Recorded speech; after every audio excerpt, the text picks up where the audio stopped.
ভিডিওটি দেখার আগে সবার কাছে ছোট্ট একটি রিকোয়েস্ট করতে চাই। প্লিজ, প্লিজ, প্লিজ যারা ভিডিওটি দেখবেন সবাই একটা করে সাবস্ক্রাইব করে দিবেন।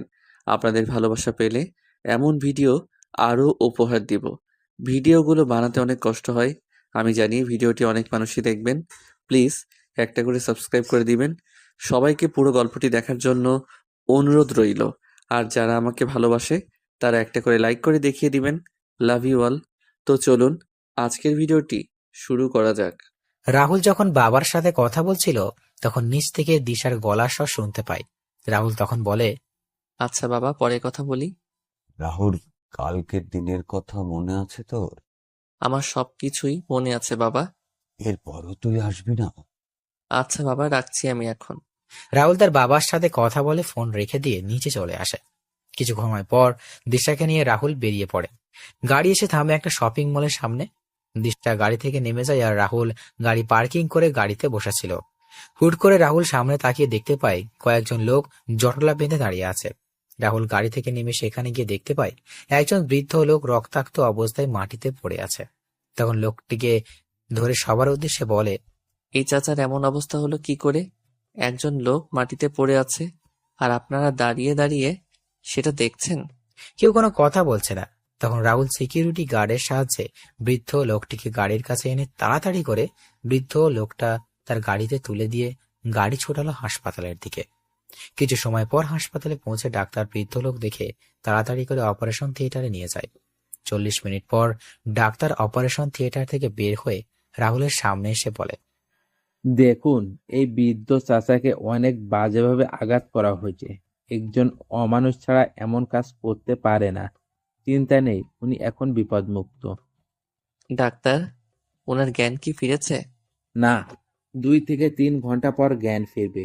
অনেক রক্ত বের হয়েছে, যার জন্য কিছুটা দুর্বল। ওনার ডান হাতটা ভেঙে গেছে। কয়েক মাস রেস্ট নিলে উনি সুস্থ হয়ে যাবেন। ওনাকে কেবিনে শিফট করা হয়েছে। জ্ঞান ফিরলেই দেখা করতে পারবেন। ধন্যবাদ ডাক্তার। ডাক্তার চলে যায় আর রাহুল যখন বৃদ্ধ লোকের সাথে দেখা করতে যাবে তখনই রাহুলের ফোন বেজে ওঠে। রাহুল ফোন বের করে দেখতে পায় দিশা কল দিয়েছে। তাড়াতাড়ি করে ফোন রিসিভ করে শুনতে পায়, ওই চাকরের বাচ্চা চাকর, কই তুই? আমার গাড়ি নিয়ে কোথায় গিয়েছিস তুই? ম্যাডাম, আমি আসছি, আপনি 10 মিনিট অপেক্ষা করুন। 10 মিনিটের ভেতরে না এলে তোর খবর আছে কিন্তু। রাহুল ফোন রেখে গাড়ির কাছে এসে গাড়ি স্টার্ট দিয়ে শপিং মলের সামনে চলে যায়। রাহুল দেখতে পায় দিশা দাঁড়িয়ে আছে। দিশাকে দেখে মনে হচ্ছে অনেক রেগে আছে।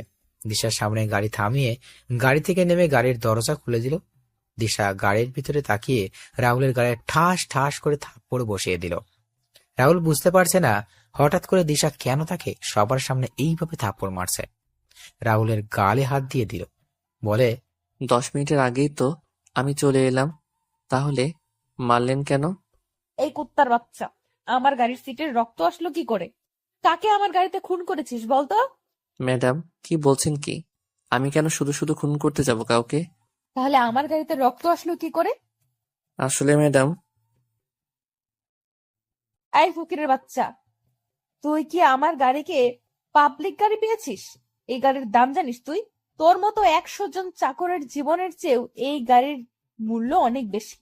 ম্যাডাম, কেউ বিপদে বা আঘাতপ্রাপ্ত হলে তাকে সাহায্য করা আমাদের সকলের দায়িত্ব। মানুষের জীবনের যে মূল্যবান আর কিছু নেই। চল বাসায়, আজকে তোর খবর আছে।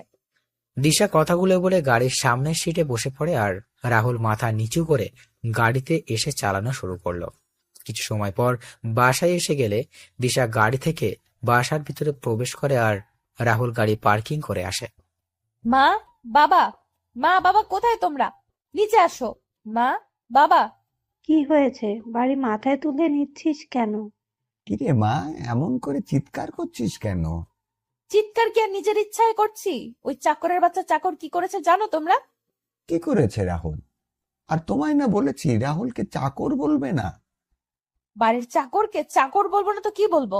দিশা, বাজে না বকে কি হয়েছে সেটা বলো। ওই চাকর আমার পুরো গাড়িতে রক্তের দাগ লেগে নিয়ে আসছে। আমার গাড়িটা নোংরা করে দিয়েছে ও। এটা তো ভালো কাজ করেছে রাহুল। আমি যদি রাহুলের জায়গায় থাকতাম তাহলে একই কাজ করতাম। কারণ মানুষ হলো সৃষ্টির সেরা জীব। মানুষের জীবনের মূল্যের চেয়ে আর কিছুর মূল্য এই পৃথিবীতে নেই। বাবা, তুমি বুঝতে পারছো না কেন বলো তো? ওই ফকিরের বাচ্চা আমার নতুন গাড়িটা নষ্ট করে দিয়েছে। আয় রাহুল, এইদিকে। হ্যাঁ আন্টি বলুন। আচ্ছা, এই বৃদ্ধ লোক এখন কেমন আছেন? যতটুকু জানি ওনার জ্ঞান ফিরেনি এখনো। ওনাকে খুব বাজেভাবে আঘাত করা হয়েছে। কে বা কারা এমন কাজ করেছে কিছু জানতে পারলি তুই? হ্যাঁ, হ্যাঁ রাহুল। না আঙ্কেল, জানতে পারিনি। আন্টি আঙ্কেল, আমি একটা ভুল করে ফেলেছি। আসলে আজকে আমি ম্যাডামের অনুমতি না নিয়ে ওই বৃদ্ধ চাচাকে ওনার গাড়ি করে হাসপাতালে নিয়ে যাই। আর তখন রক্তের দাগ লেগে যায় সিটে। তবে চিন্তা করবেন না, আমি গাড়ি ভালো করে পরিষ্কার করে দিব। আমি কি তোর মতো ফকির নাকি যে আমি ওই সিট ব্যবহার করব? বাবা, আমি ওই নিয়ে যাব না। এখন থেকে ওই গাড়ি তুমি নিবে আর তোমার গাড়ি আমি নিয়ে যাব। দিশা কথাগুলো বলে সেখান থেকে চলে যায় আর রাহুল চুপচাপ দাঁড়িয়েছিল। তখন আরিফ চৌধুরী রাহুলের সামনে এসে রাহুলের কাঁধে হাত দিয়ে বললেন, তুই চিন্তা করিস না বাবা, আমি আর তোর আন্টি তোর সাথে আছি। আর এই 1 বছরে তোকে চিনেছি, তুই এমন কোনো কাজ করবি না যে কাজের দ্বারা কোনো সমস্যা হয়। যা রাহুল, রুমে যা তোর। দিশার চালচলন কেমন জানি রসাতলে চলে যাচ্ছে। এভাবে চলতে থাকলে দিশা খারাপ হতে বেশি দিন সময় লাগবে না। মেয়েটা দিন দিন খারাপ হয়ে যাচ্ছে। মেয়েটাকে কি করে যে বুঝাই, এভাবে জীবন চলবে না।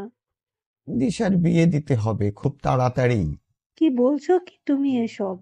হুম, আমাদের আদরে আদরে দিশা বাদর হয়ে যাচ্ছে। এমন মেয়েদের ঠিক করার জন্য বিয়েই দিতে হবে। তোমার এই বজ্জাত মেয়েকে বিয়ে করবে কে? সেটা রাতে খাবার টেবিলেই না হয়। রাতের বেলা দিশা তার বান্ধবীদের সাথে রুমে বসে আড্ডা দিচ্ছিল আর রাহুলও জাহানারা বেগম রান্নাঘরে কাজ করছে। তখন দিশা নিচ থেকে বলে যায়, মা, আমাদের জন্য চিকেন ফ্রাই আর চিকেন ললিপপ আমার রুমে পাঠিয়ে দাও তো। আমি পারবো না, নিজে করে নিয়ে আয়। এই রাহুল ফকিন্নি, তুই তাড়াতাড়ি করে নিচে আয়, নিয়ে আয়। সময় 30 মিনিট মাত্র। ও কি মেশিন যে 30 মিনিটে হয়ে যাবে?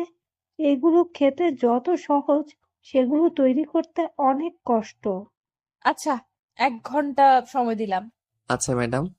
দিশা চলে যায় আর রাহুলের চিকেন ফ্রিজ থেকে বের করে নিয়ে দিশার বলে যাওয়া চিকেন ফ্রাই আর ললিপপ তৈরি করতে লাগলো।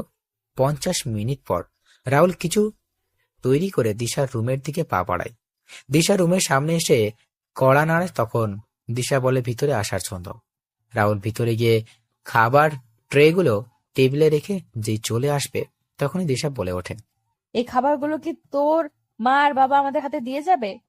মা বাবা দিবে কেন, আমি দিয়ে দিচ্ছি ম্যাডাম। রাহুল সবার হাতে খাবারের প্লেট দিয়ে রুম থেকে বের হয়ে যায়। নিচে এসে জাহানারা বেগমের সাথে রাহুল কাজে মন দিল। রাত 10টায় খাবার টেবিলে দিশা ও তার বান্ধবীরা বসে খাবার খাচ্ছে। তখন দিশার বান্ধবী মিথিলা বলে, আন্টি, আজকে চিকেন ফ্রাই আর ললিপপ গুলো অনেক ভালো হয়েছে। সত্যি আপনার হাতে জাদু আছে বলতে হবে। হ্যাঁ হ্যাঁ, আসলে মিথিলা, ওইগুলো আমি তৈরি করিনি। তাহলে কে তৈরি করেছে? ওইগুলো রাহুল তৈরি করেছে। রাহুলের হাতে জাদু আছে বলতে হবে। কি, একজন ছেলে হয়ে এমন সুস্বাদু রান্না করতে পারে? এটা বলতে পারো গড গিফটেড রাহুলের। আমার বাসার কাজ আমার থেকে রাহুল বেশি করে। খাওয়া দাওয়া শেষ করে মিথিলা সবার থেকে বিদায় নিয়ে বাইরে চলে আসে। মিথিলা দিশাকে উদ্দেশ্য করে বলে, দিশা, সত্যি তোরা অনেক লাকি রে, এমন একজন মানুষ পেয়েছিস। লাকি না ছাই। সত্যি বলছি রে, ছেলেটা যেমন দেখতে তেমনই কাজেরও। ছেলেটাকে দেখে তো ক্রাশ খেয়ে গেলাম, সত্যি। আরে, ও আমার বাসার চাকর, এটা তোর মাথায় ঢুকেনি? চাকর হলে কি হলো? এইরকম ছেলে পেলে তো আমি ছেলেটাকে বিয়ে করে বসে থাকতাম আর বাসার সকল কাজ ওকে দিয়ে করাতাম, তবে চিন্তা নেই। কি বলছিস কি? তোর কি সব গেছে মিথিলা? সময় হলেই বুঝতে পারবি। আসি রে। মিথিলা চলে যায়। দিশা বাসায় এসে দেখতে পায় রাহুল আর তার বাবার কথা বলছে। তখন দিশা তার বাবার সামনে এসে বলে, বাবা, কি নিয়ে কথা বলছো তুমি ওই ফকিরের সাথে? দিশা, নিজের ব্যবহার ঠিক করো তুমি। কি কথা বলছো বললে না তো বাবা? কালকে তোমায় দেখতে আসছে, তারই কথা বলছি আমি। কি দেখতে আসছে মানে? তোমার বিয়ের কথাবার্তা চলছে। অনেকদিন নিজের মতো করে ঘোরাঘুরি তো করলে, এবার স্বামী সংসারের দিকে মনোযোগী হও। না, এটা হবে না। কেন হবে না? আর কত বাউন্ডুলের মতো ঘোরাঘুরি করবে তুমি? মা বাবা, আমি একজনকে পছন্দ করি আর তাকেই বিয়ে করতে চাই। তুমি যাকে পছন্দ করো তার নাম হলো সাকিব খান। সে একজন মেয়েবাজ এবং জুয়ারি। সে তোমার থেকে মিথ্যে বলে অনেক টাকা নিয়েছে এবং সামনে আরো নেবে। বাবা, তুমি ওর নাম জানলে কি করে? তুমি একজন এমপির মেয়ে, এটা ভুলে যেও না কখনো দিশা। বাবা, আমি সাকিবকে ছাড়া কাউকে বিয়ে করব না। আমি যতদিন বেঁচে আছি ওই ছেলের সাথে তোমার বিয়ে হবে না। বাবা, দিশা, বাবা কি বলেছে শুনতে পাওনি? তুমি তো ভারী বেয়াদব হয়েছ। মা আর বাবার সাথে কেমন করে কথা বলতে হয় সেটা ভুলে গিয়েছো দেখছি। মা। কালকে থেকে তোমার বাইরে যাওয়া বন্ধ বলে দিলাম দিশা। বেশি বাড়াবাড়ি করলে কাজী ডেকে বিয়ে দিয়ে দেবো কিন্তু। খুব ভালো লাগে না। দিশা তার রুমে চলে যায়। রুমে গিয়ে ভাবতে থাকে, না, আমি সাকিবকে ছাড়া কাউকে বিয়ে করব না। সাকিবের জন্য আমি প্রয়োজন হলে বাড়ি থেকে পালাতেও, হ্যাঁ, আমায় পালাতে হবে। 1 মিনিট, তার আগে সাকিবকে কল দেই। হ্যালো সাকিব, কই তুমি? আমি তো এখন এয়ারপোর্টে যাচ্ছি। এয়ারপোর্টে মানে? হ্যাঁ, কিছু কাজে আমি আমেরিকা যাচ্ছি। কেন, কি হয়েছে জানেমান? সাকিব, বাবা আমার বিয়ে ঠিক করেছে আর কালকে আমার ছেলেপক্ষ দেখতে আসছে। কি বলছো কি? হঠাৎ করে এমন সিদ্ধান্ত কেন? জানি না, তবে আমার মনে হয় রাহুল বাবাকে কিছু উল্টাপাল্টা বুঝিয়েছে। সাকিব, আমি তোমায় ছাড়া কাউকে বিয়ে করতে পারবো না। তুমি এয়ারপোর্টে থাকো, আমি আসছি। না না, এখন এসো না তুমি। কেন সাকিব, তুমি বুঝতে পারছো না কেন? তুমি কালকে ছেলে পক্ষের যদি আমায় পছন্দ হয়ে যায় তাহলে আমাদের কি হবে? কিচ্ছু হবে না। তুমি পারবে তো এই কাজটা করতে? তুমি কিন্তু পারবে, আমি জানি। 3 মাস পর আমি আমার কাজ শেষ করে ফিরে আসছি। এখন বলো তুমি পারবে কিনা? কিন্তু সাকিব, তুমি চাও না দিশা আমি প্রতিষ্ঠিত হই, আমার কোনো পরিচয় হোক? আমি পারবো সাকিব। দিশা ফোন রেখে নিচে এসে তার মা বাবাকে উদ্দেশ্য করে বলে ওঠে, না বাবা, আমি রাজি। সত্যি বলছিস তুই মা? হ্যাঁ বাবা, সত্যি বলছি। আমি জানতাম আমার মেয়ে আমার কথা কখনো ফেলবে না। আচ্ছা, বাকি কথা পরে হবে। মা, আমার খুব ক্ষুধা পেয়েছে, তাড়াতাড়ি খাবার দাও। দিচ্ছি, আয় তোরা। রাহুল, তুইও আয়। আন্টি। রাহুল রান্নাঘরে জাহানারা বেগমের সাথে সকল খাবার নিয়ে এসে টেবিলে রাখছে। তখন জাহানারা বেগম বলেন, যা রাহুল, টেবিলে বস, আমি খাবার নিয়ে আসছি। মনে মনে বললাম, টেবিলে বসি। আমি আর আপনার মেয়ে আমার হাবি গোষ্ঠীকে নিয়ে কথা বলুক। দরকার নেই, আমি পরে খেয়ে নিব। কিরে রাহুল, আয় টেবিলে বস। না আঙ্কেল, আপনারা খান, আমি একটু পরে খেয়ে নিব। বললাম না বসতে রাহুল। আরিফ চৌধুরী জাহানারা বেগম রাহুলকে তাদের সাথে জোর করে বসিয়ে দিলেন। রাহুল তাদের সাথে টেবিলে বসতে চায়নি। দিশা তার মা আর বাবাকে উদ্দেশ্য করে বলে, মা বাবা, তোমরা কি শুরু করেছো বলো তো? বাড়ির চাকরকে নিয়ে এত আদিক্ষেতা কেন দেখাচ্ছ? ও বাড়ির বাকি চাকরদের সাথে বসে খাবার খাবে, তাহলে কেন আমাদের সাথে টেবিলে বসিয়েছো? তোমাকে না বলেছি দিশা রাহুলকে বাড়ির চাকর বলবে না? দিশা, হচ্ছেটা কি? চুপচাপ বসে খাবার খাও, কোনো কথা বলবে না। আমি এর সাথে এক টেবিলে বসে খাবার খাবো না। আচ্ছা ম্যাডাম, আপনি খাবার খেয়ে নেন, আমি টেবিল ছেড়ে দিচ্ছি। আমি এখানে খাবো না, আমি গেলাম। এখন কেন খাবি না? ছেলেটা তো তার খাবার নিয়ে টেবিল থেকে চলে গেছে। আমার খাবার রুমে পাঠিয়ে দাও, আমি রুমে খেয়ে নিব। কথাগুলো বলে দিশা রুম থেকে চলে যায় আর রাহুল নিজের খাবার নিয়ে চলে যায়। খাওয়া দাওয়া করে রাহুল তার রুমে ঘুমিয়ে যায়। পরের দিন সকালে রাহুল ঘুম থেকে উঠে বেরিয়ে যায় গাড়ি নিয়ে হাসপাতালে। সেখানে গিয়ে ডাক্তারের সাথে কথা বলে চলে যায় বৃদ্ধ চাচার সাথে কথা বলতে তার কেবিনে। রাহুল কেবিনে গিয়ে চাচার উদ্দেশ্যে করে বলে ওঠে, চাচা, কেমন আছেন আপনি এখন? ভালোই বাবা। হয়তো তোমার জন্য মৃত্যুর দরজা থেকে ফিরে এলাম বাবা। আচ্ছা চাচা, আপনার এই অবস্থা হলো কি করে? সে আবার পোড়া কপাল বাবা। চাচা, আমি তো আপনার ছেলের মতো, কি হয়েছে আমায় বলুন। রাহুল কথা শুনে বৃদ্ধ লোকের চোখের কোণ ভিজে ওঠে। রাহুল চাচার চোখের জল মুছে দিয়ে চাচার দিকে তাকিয়ে তখন চাচা রাহুলকে বলেন, বাবারে, আমি একজন বীর মুক্তিযোদ্ধা। অনেক সংগ্রাম করে এই দেশকে শত্রুমুক্ত করেছিলাম, কিন্তু দেশের ভিতরে যে এত শত্রুর বংশধরেরা, থেকে যাবে এটা কখনো ভাবিনি। মানে চাচা কি হয়েছে বলুন তো? বাবা সরকার থেকে আমায় একটা বাড়ি আর কিছু জমি দিয়েছিল। আমি বউ, ছেলে, ছেলের বউ নিয়ে আমার জীবন ভালোই চলছিল। কিন্তু আমার ভালো জীবনটা কালো জীবনে পরিণত হয়। একদিন কয়েকজন লোক এসে বলে আমার এই বাড়ি আর জমিগুলো তাদের নামে লিখে দিতে। আমি তাদের মানা করে দেই। এভাবে সপ্তাহের পর সপ্তাহ ওরা এসে আমাদেরকে বাড়ি ছেড়ে দেওয়ার জন্য বলতো। আর আমরা ওদের কারণেও অতিষ্ঠ হয়ে উঠি। আমার ছেলে সালাম ওদের বিরুদ্ধে থানায় মামলা করতে যায় এবং মামলা করে বাসায় চলে আসে। পরের দিন সকালে ওই লোকগুলো এসে আমাদের গ্রামের সমস্ত লোকের সামনে আমার ছেলে, আমার স্ত্রী আর আমার ৫ মাসের অন্তঃসত্ত্বা স্ত্রীকে জোর করে বের করে দেয়। আমরা কোনো উপায় না পেয়ে থানায় চলে যাই। থানার বড় অফিসারকে সব কথা বলি যাতে, তবে উনি উল্টো আমাদেরকে বলে দেয় যে সেই লোকগুলোর কথা যাতে মেনে নিই। কিন্তু আমি আর আমার পরিবারের সবাই ছিল আমার সিদ্ধান্তের সাথে একমত। আমি ওদের কথা মেনে নিলে আমার পরিবার নিয়ে রাস্তায় বসতে হবে। আমি কোনো উপায় না পেয়ে আবার বাড়িতে ফিরে আসি। বাড়িতে আসতেই দেখতে পেলাম লোকগুলো বসে আছে সেখানে। আমি তাদের অনেক অনুরোধ করলাম, কিন্তু তারা শোনেনি। তারপর আমরা ওদের স্যারের সাথে কথা বলতে চাই। তখন ওরা আমাদের নিয়ে যায় ওদের স্যারের সামনে। আমি ওদের স্যারকে সবকিছু খুলে বলি। অনেক আশা নিয়েই কথাগুলো বলি, যেন উনি শুনলে আমাদের দয়া করবেন। কিন্তু ওই স্যার আমাদের অনেক খারাপ কথা বলেছে। এসব শুনে আমার ছেলে সালাম গিয়ে ওই স্যারের কলার টেনে ধরে রাগান্বিত কণ্ঠে কিছু কথা বলে। ওই কথাগুলো শুনে আমার ছেলেকে আমাদের চোখের সামনে গুলি করে হত্যা করে। সেদিন ওই আমার ছেলেকে হারিয়ে আমার পুরো পৃথিবী থমকে যায়। আমাদের এবং আমার ছেলের লাশ ওরা রাস্তায় এনে অনেক কিছু করার চেষ্টা করে। যখন কোনো উপায় পেলাম না তখন একটা গাড়ি ঠিক করে ছেলের লাশ নিয়ে রওনা দিলাম গ্রামের দিকে। মাঝ রাস্তায় আমার ছেলের বউ অজ্ঞান হয়ে যায় আর গাড়িতে কোনো পানি ছিল না। আমি পানি কেনার জন্য একটা দোকানে যাই। পানি নিয়ে যখন দোকান থেকে বের হই তখন দেখতে পাই দুটো ট্রাক এসে ওই গাড়িতে ধাক্কা মেরে এবং গাড়িটা খাদে পড়ে আগুন ধরে যায়।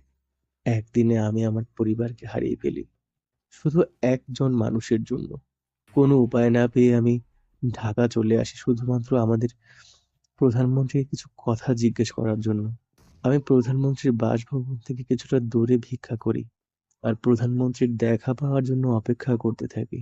আজকে এদিকে আসছিলাম, কিন্তু হঠাৎ করে কোনো কথা ছাড়াই কিছু লোক এসে আমায় মারতে শুরু করে। এখন সৃষ্টিকর্তাই আমার শেষ ভরসা। বৃদ্ধ লোক কথাগুলো বলে বোকা কান্না করতে লাগলে। রাহুল সব শুনে বৃদ্ধ লোককে কাঁধে হাতে রেখে বৃদ্ধ লোকটিকে শান্ত করার চেষ্টা করে। আর রাহুলও সান্ত্বনা দেওয়া ছাড়া আর কিছুরও করার নেই। রাহুল যখন চলে আসবে তখন রাহুল আবার বৃদ্ধ লোকের কাছে গিয়ে বলে ওঠে, চাচা ওই স্যারের নাম কি? ওই অমানুষটার নাম হলো শফিক খান, ওরফে টনি ভাই। কি ওই মাফিয়া টনি ভাই? হ্যাঁ বাবা, এর জন্যই তো আমরা কোনো আইনি সহায়তা পাইনি। আচ্ছা চাচা, তাহলে আমি আসি। তাহলে তুমি এই 2 মাস হাসপাতালে থাকবে আর তোমার খরচ আমি বহন করব। আসি চাচা আমি। রাহুল কথাগুলো বলে চলে আসে। সেই থেকে রাহুল গাড়ি ড্রাইভ করছে আর বৃদ্ধ লোকের বলা কথাগুলো চিন্তা করছে। হঠাৎ করে গাড়ির সামনে মিথিলা চলে আসে আর রাহুল তাড়াতাড়ি করে ব্রেক করে। রাহুল কিছু বলতে যাবে তার আগেই মিথিলা রাহুলের কাছে এসে বলে, হাই, আমি মিথিলা। মানেটা কি? আপনি কি আপনার নাম বলার জন্য এভাবে গাড়ির সামনে চলে আসছেন? হুম, আমি আসি। আচ্ছা আমি আসি তাহলে। আরে কই যাও? আমায় নিয়ে যাও। কোথায় যাবেন আপনি? বাসায় যাব তোমার সাথে।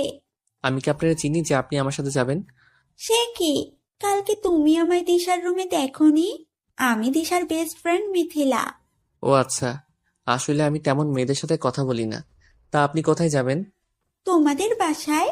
আমাদের বাসায় কেন যাবেন? দিশা কল দিয়ে বলল যাওয়ার জন্য, তাই। আচ্ছা তাহলে উঠুন গাড়িতে। মিথিলা গাড়িতে উঠে গেলে রাহুল গাড়ি চালানো শুরু করলো।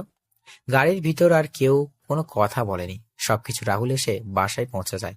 রাহুল গাড়ি রেখে বাসায় চলে আসে। রাহুলকে আসতে দেখে আরিফ চৌধুরী রাহুলকে ডেকে বললেন, রাহুল, তুই বাজার থেকে এই লিস্টে লেখা জিনিসগুলো নিয়ে আয় বাবা। হ্যাঁ, আর ওই এইদিকে অনেক কাজ বাকি আছে কিন্তু।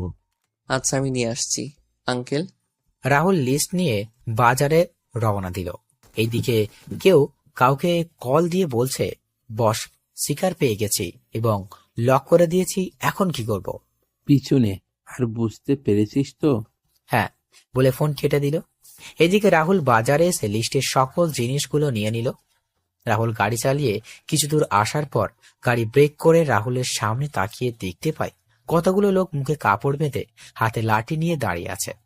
রাহুল গাড়ির গ্লাস নামিয়ে বলে, কি ব্যাপার ভাইয়েরা এইভাবে রাস্তা আটকানো মানে কি?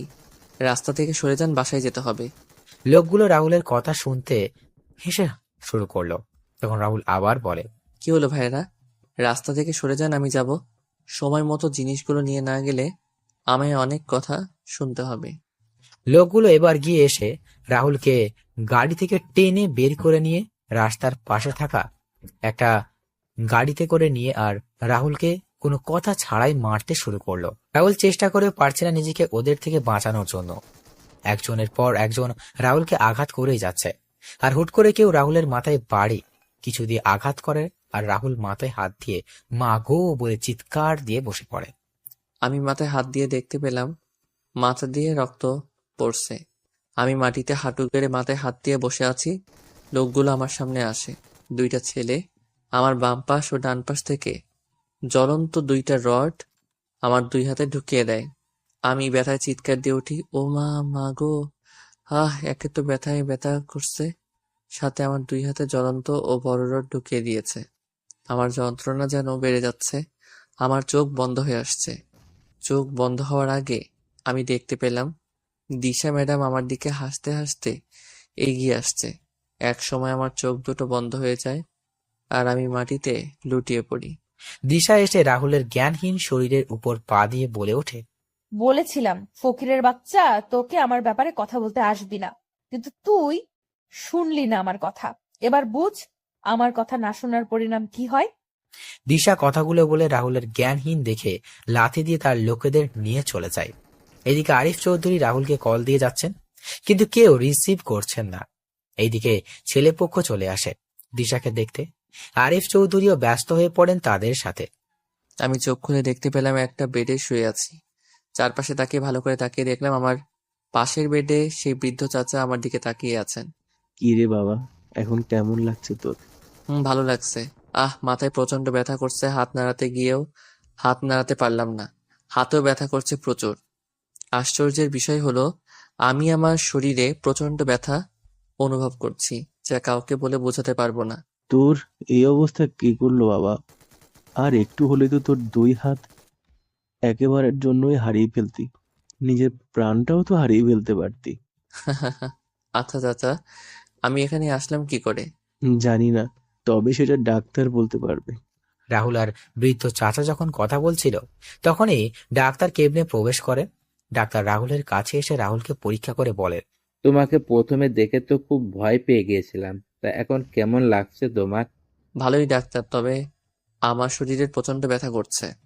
আচ্ছা, ও হ্যাঁ, এই নাও তোমার ফোন। আঙ্কেল নামে একটা নাম্বার থেকে কয়েকবার কল এসেছিল। তারপর আমি কল রিসিভ করে তোমার অবস্থা ওনাদের জানিয়ে দেই। হয়তো কিছু সময় পর ওনারা চলে আসবেন। ডাক্তার আমি এখানে আসলাম কিভাবে? আমি যখন আমার বাসায় যাচ্ছিলাম তখন তোমার অচেতন ও রক্তাক্ত অবস্থায় রাস্তার পাশে পড়ে থাকতে দেখি। তারপর তোমার এখানে নিয়ে আসি। আচ্ছা, এই অবস্থা হলো কি করে তোমার? আসলে রাস্তায় আমি কয়েকজন ছিনতাইকারী হাতে পড়ি আর তাদের সাথে হাতাহাতির এক পর্যায়ে এমন হয়। তাই বলে তোমার হাতে জ্বলন্ত রড ঢুকিয়ে দেবে? এটা আমার বিশ্বাস হচ্ছে না। সাথে তোমার তো খুব বিষাক্ত বিষ দেওয়া হয়েছিল, যা মানবদেহে খুব তাড়াতাড়ি ছড়িয়ে পড়ে। তবে তোমার ভাগ্য ভালো যে তুমি এই যাত্রায় বেঁচে গিয়েছো। আচ্ছা, আমার ঠিক করে বলো তো কি হয়েছে তোমার সাথে? ডাক্তার সত্যি তো বললাম, আপনাকে মিথ্যা বলে লাভ কি আমার? আপনি বলুন, কেউ কি ইচ্ছে করে নিজের এতটা ক্ষতি করবে? আর বিষের ব্যাপারটা তো আমার অজানা। কেবিনে তখন প্রবেশ করেন আরিফ চৌধুরী, জাহানারা বেগম, দিশা আর মিথিলা। আরিফ চৌধুরী ডাক্তারকে বলেন, ডাক্তার, এখন রাহুল কেমন আছে? স্যার, চিন্তার কোনো কারণ নেই। রাহুল এখন বিপদমুক্ত। তবে আর কিছুক্ষণ পর রাহুলের সাথে দেখা হলে রাহুলের হাত দুটো কেটে ফেলতে হতো। হয়তো রাহুল আমাদের মাঝ থেকে, বুঝতেই পারছেন তো। কি বলছেন কি ডাক্তার আপনি? হ্যাঁ ম্যাডাম, আমি ঠিক বলছি। কারণ ছেলেটার 2 হাতে কারা যেন জ্বলন্ত রড ঢুকিয়ে দিয়েছে। সাথে রাহুলকে কেউ অনেক বিষাক্ত বিষ দিয়ে মেরে ফেলতে চেয়েছিল। এই বিষ তো আমাদের বাংলাদেশ থেকে ব্যান্ড করা হয়েছে। তাহলে এটা আসলো কি করে? রাহুল, কারা ছিল? তুই কি তাদের দেখেছিস? শুধু বল আমায়, তুই দেখ আমি কি ব্যবস্থা ওদের করি। আমি একবার দিশা ম্যাডামের দিকে তাকালাম, দেখলাম ম্যাডাম কিছুটা ভয় পেয়ে আছে। ম্যাডাম একবার আর চোখে আমার দিকে আর একবার আঙ্কেলের দিকে তাকাচ্ছে। কি রে রাহুল, তোর আঙ্কেল তোকে কি জিজ্ঞাসা করছে বলবি তো? আসলে আঙ্কেল আন্টি ওদের মুখে কাপড় বাঁধা ছিল, আমি ঠিক করে দেখতে পাইনি। আচ্ছা আচ্ছা, আমি দেখছি। ডাক্তার, আপনি রাহুলকে কোথায় পেয়েছিলেন? আমি রাহুলকে ওই বাইপাস রাস্তার পাশে অজ্ঞান অবস্থায় পেয়েছিলাম। আঙ্কেল বাদ দাও না, যা হওয়ার সেটা হয়ে গেছে তো। তুই বুঝতে পারছিস না? আর একটু হলেই তো তোর কত বড় ক্ষতি হয়েছে তো। দিশা রাহুলের কথা শুনে বেশ অবাক হয়ে যায়। দিশা মনে মনে বলছে, আমরা তো রাহুলকে মেরে ওই বাড়িতে ফেলে রেখেছিলাম, তাহলে বিষ দিল কে রাহুলকে? আর কে করতে চাইছে এমনটা? তাহলে কি কেউ আমাকে ফাঁসানোর চেষ্টা করছে? কে করবে এমনটা? ছাই। যাই হোক, রাহুল মরলেই তো আমার লাভ। ডাক্তার আর আরিফ চৌধুরী বাইরে চলে যান। মিথিলা একবার রাহুলের দিকে আর একবার দিশার দিকে তাকিয়ে রাহুলের পাশে গিয়ে কানে কানে বলে, তা ছিনতাইকারী কি শুধু ছেলে ছিল, না সাথে মেয়েও ছিল? মানে? বলেছি যে ছিনতাইকারী কি শুধু ছেলে ছিল, না সাথে মেয়েও ছিল? মেয়ে হতে যাবে কেন? ছেলেই তো ছিল। ও আচ্ছা, আমি আরো ভাবলাম। কি ভাবলেন? কিছু না। দিশা কিছুক্ষণ চলে যায় বাসায়। রাহুল জাহানারা বেগমকে উদ্দেশ্য করে বলেন, আন্টি আজকে কি ছেলেপক্ষ এসেছিল ম্যাডামকে দেখতে? হ্যাঁ, এসেছিল। আর দিশাকে তাদের পছন্দ হয়েছে। 15 দিন পর দিশার বিয়ে ঠিক করা হয়েছে, কিন্তু এখন দেখছি বিয়ে পিছিয়ে দিতে হবে। কেন আন্টি, বিয়ে পিছিয়ে নেবেন কেন? তোর এই অবস্থা, তোর শরীর ঠিক হলেই দিশার বিয়ে হবে। তোর এই অবস্থায় বিয়ে হবে কি করে? তুই ছাড়া আমাদের সব দিক কে খেয়াল রাখবে বল? তোর আঙ্কেলের অবস্থা এখন বেশি ভালো না, সব দিক দেখাশোনা কে করবে? তুই রেস্ট নে, আমি আসছি, দেখি ডাক্তার কি বলে। জাহানারা বেগম কেবিন থেকে বের হয়ে যান। রাহুলও চোখ বন্ধ করে শুয়েছিল। তখনই মিথিলা রাহুলের পাশে বসে বলে, আচ্ছা, তুমি কেমন ছেলে মানুষ? হ্যাঁ, মানে? তুমি নিজেকে বাঁচাতে পারলে না? একা মানুষ কয়েকজনের সাথে লড়াই করবো বলুন তো? হুম, সেটা ঠিক। আচ্ছা, তোমার পরিবারে কে কে আছেন? বাবা, ভাবি আর ছোট একটা ভাতিজা এখানে আছেন। তারা গ্রামে থাকেন। তোমার মা আর ভাই? বেঁচে নেই। সরি। আচ্ছা, তোমার গার্লফ্রেন্ড আছে? হা হা হা। হাসছো যে? আমার মতো একজন চাকরের আবার গার্লফ্রেন্ড আসবে কোথা থেকে? মানুষের জুতার বাড়ি লাঠির বাড়ি খেয়ে আমার দিন যাচ্ছে, আর দরকার নেই এমন কিছুর। তাই বলে কি, এখনের ডিজিটাল যুগে ছেলেদেরও গার্লফ্রেন্ড থাকে অনেক। আর তোমার? রাহুল আর মিথিলা কথা বলছিল। তখনই দিশা কেবিনে আসে আর বলে ওঠে, ওর মতো ফকিন্নির গার্লফ্রেন্ড আসবে কোথা থেকে? কোনো মেয়েই বা ওর দিকে তাকাবে? ফকিন্নি কোথাকার। মিথিলা চল তো। দিশা, ওর সাথে এমন করছিস কেন? দেখছিস ছেলেটার অবস্থা কেমন? তারপরও বলছিস তুই? এরকম চাকর মারা গেলে আমার কিছুই না। ও আচ্ছা ম্যাডাম, আমি আপনার কি এমন ক্ষতি করেছি যার জন্য আমার সাথে এমন করছেন? তুই বাবাকে আমার আর সাকিবের ব্যাপারে বলেছিস, আর বাবা আমার বিয়ে ঠিক করেছে। এর মাসুল তো তোকে ভোগ করতেই হবে। আমিও তো তোকে দিশা বলেছি, সাকিব ছেলেটা ভালো না। তারপরও তুই বুঝতে চাইছিস না? মিথিলা, তুইও দেখছি ওই ছোট লোকের সাথে তাল মেলাচ্ছিস। দিশা, একটা সময় আসবে রুহুলের প্রয়োজন তোর হবে, কিন্তু তখন তুই রুহুলকে খুঁজেও পাবি না। এমন কখনো হবে না। আর এমন কোনো পরিস্থিতি হলে আমি ওর কাছে যাব না। সবাই যখন কথা বলছিল তখন সবাই বাইরে শুনতে পায়। হঠাৎ করে বাইরে গোলাগুলির আওয়াজ শোনা যায়। মিথিলা আর দিশা জানালা দিয়ে দেখতে পায় কিছু লোক মিলে একজনকে রাস্তায় গুলি করছে। মিথিলা আর দিশা তাড়াতাড়ি করে জানালা লাগিয়ে দিল। আর রাহুল বলে, কি হলো? জানালা লাগিয়ে দিলেন কেন? বাইরে কারা যেন কাকে গুলি করে মেরে ফেলেছে। ও আচ্ছা। আজ 20 দিন পর রাহুল সুস্থ হয়েছে। কালকে দিশার বিয়ে। রাহুল বাড়িতে এসেই ক্যাটারিং এর লোকদের সাথে কাজে লেগে পড়েছে। জাহানারা বেগম আর আরিফ চৌধুরী রাহুল মানা করেছিলেন আজকে কাজ না করার জন্য, কিন্তু রাহুল কারো কথা শোনেনি। সারাদিন কাজ করে রাহুল সন্ধ্যাবেলা তার রুমে এসে ফ্রেশ হয়ে নিচে গিয়ে খাবার খেয়ে তার রুমে এসে ঘুমিয়ে পড়ে। এদিকে দিশাকে সাজানোর জন্য পার্লার থেকে মেয়েরা আসে। রাতের বেলা সবাই মিলে দিশাকে হলুদ দিচ্ছে, আর মিথিলা রাহুলকে খুঁজে যাচ্ছে কিন্তু পাচ্ছে না। তখন মিথিলা গিয়ে জাহানারা বেগমকে জিজ্ঞেস করে, আন্টি, রুহুল কোথায়? আজকে দেখছি না যে। আজকে সারাদিন রাহুল ক্যাটারিং এর লোকের সাথে কাজ করেছে। সন্ধ্যাবেলা খাওয়া দাওয়া করে নিজের রুমে গিয়ে ঘুমিয়ে পড়েছে। কালকে তো রাহুলের অনেক কাজ, আমি বলেছিলাম থাকার জন্য, কিন্তু ছেলেটা বলল ওর ভালো লাগছে না। ও আচ্ছা। মিথিলা সেখান থেকে এসে রাহুলের রুমের সামনে চলে আসে। মিথিলা রাহুলের দরজায় এসে কড়া নাড়তে থাকে। কড়া নাড়ার শব্দে রাহুলের ঘুম ভেঙে যায়। রাহুল উঠে গিয়ে দরজা খুলে দিয়ে রাহুল ঠিকমতো চোখ খুলে রাখতে পারছিল না। রাহুল অনেক কষ্টে সামনে তাকিয়ে মিথিলাকে দেখে বলে, কি চাই আপনার? আগে গিয়ে ফ্রেশ হয়ে আসো, তারপর বলছি। এখন ঘুমাবো আমি। রাতে কি চুরি করতে যাবে যে এখন ঘুমাবে? এই আপনি আসুন এখন। আমি দরজা ঠেলে রুহুলের বিছানায় গিয়ে বসলাম। তারপর বললাম, তাহলে আমি বিছানায় বসে পড়লাম, তুমি ঘুমাও এখন। দেখুন, এখন ঘুম দেবী আমায় ডাকছে, আপনি জানতো। যাবে না? আমি সবাইকে চিৎকার দিয়ে বলবো তুমি আমায়। চোখে যা ঘুম ছিল মেয়েটার কথা শুনে আমার সকল ঘুম হাওয়া হয়ে গেল। কি চিৎকার দিবেন? চিৎকার দিয়ে কি বলবেন? কি বলবো সেটা তো তুমি বুঝতেই পারছো। রুহুলকে চোখ টিপ মেরে বললাম, আপনাকে আমার সুবিধার মনে হচ্ছে না, আপনি জানতো। Aunty, uncle. এই চুপ চুপ প্লিজ, আমি যাচ্ছি। কি মেয়ে রে বাবা, একেবারে নির্লজ্জ। আমি শিওর এই মেয়ে লুচ্চি নাম্বার 1। কি হলো, ডাকবো নাকি যাবে? যাচ্ছি যাচ্ছি। রাহুল বিড়বিড় করতে করতে চলে যায়, আর মিথিলা রাহুলের যাওয়ার দিকে তাকিয়ে হাসছে আর মনে মনে বলছে, মিস্টার রুহুল, তোমায় তো আমি ছাড়ছি না, তোমায় নিজের করে ছাড়বই আমি। রাহুল ফ্রেশ হয়ে এসে একটা টি শার্ট পরে নিল। তখন মিথিলা রাহুলের সামনে এসে বলে, বাহ, তোমায় তো খুব সুন্দর লাগছে, ইচ্ছে করছে খেয়ে ফেলি। মানে আমি কি ফল না সবজি যে আমায় খেয়ে ফেলবেন? তুমি হলে আমার চকলেট বয়। গাল টেনে বললাম, বলুন এবার কি বলবেন? চলো আমার সাথে তুমি। কোথায় যাব আপনার সাথে? আন্টি আঙ্কেলের আমার প্রয়োজন হতে পারে, আমি যাব না। মিথিলা রাহুলের দিকে একবার রাগী চোখে তাকিয়ে রাহুলের ডান হাত জড়িয়ে ধরে রুম থেকে গায়ে হলুদের জায়গা নিয়ে আসে। এইদিকে দিশাকে সবাই হলুদ দিচ্ছে। তখন মিথিলা বলে ওঠে, এই সরো, সরো তোমরা, আমি আর রুহুল দিশাকে হলুদ দিব। রুহুল চলো। রাহুল মিথিলার কথা শুনে থমকে যায়, আর বাকি সবাই হাতে তালি দিচ্ছে। দিশা রাহুলের দিকে রাগী চোখে তাকিয়ে আছে। মনে হচ্ছে রাহুলকে দিশা কাঁচা কাঁচা খেয়ে ফেলবে। জাহানারা বেগম এসে মিথিলার কথার সাথে সহমত পোষণ করে বলে ওঠেন, হ্যাঁ হ্যাঁ, মিথিলা আর রাহুল গিয়ে দিশাকে হলুদ দিয়ে আয়। আমরা সবাই তো দিয়েই দিছি, যা তোরা। না, আন্টি মিথিলা ম্যাডাম গিয়ে ম্যাডামকে হলুদ দিয়ে আসুক, আমি বরং এখানেই আছি। আপনি যান মিথিলা ম্যাডাম।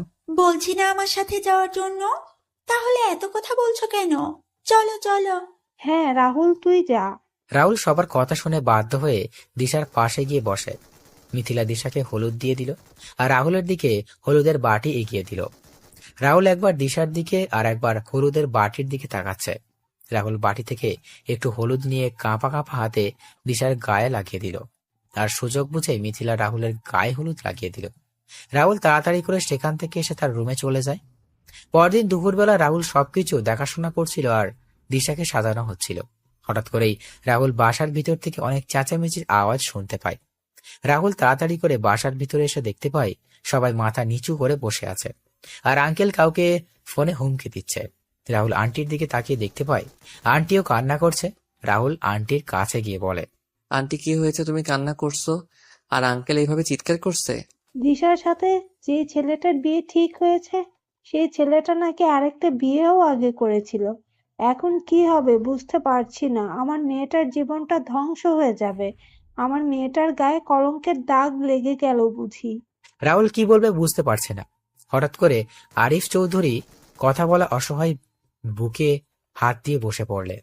রাহুল তখন আরিফ চৌধুরীকে গিয়ে ধরে আর বললেন, আঙ্কেল তুমি এত হাইপার হচ্ছ কেন? ম্যাডামের জন্য আমার ছেলে দেখা হবে, আবার ম্যাডামের বিয়ে হবে। তুমি বরং রেস্ট নাও এখন। এই আপনারা সবাই এখন আসুন, আঙ্কেল আর আন্টিকে একটু একা থাকতে দিন। না, সবাই কোথাও যাবে না, সবাই এখানে থাকবে, আমি আসছি। কিন্তু আঙ্কেল।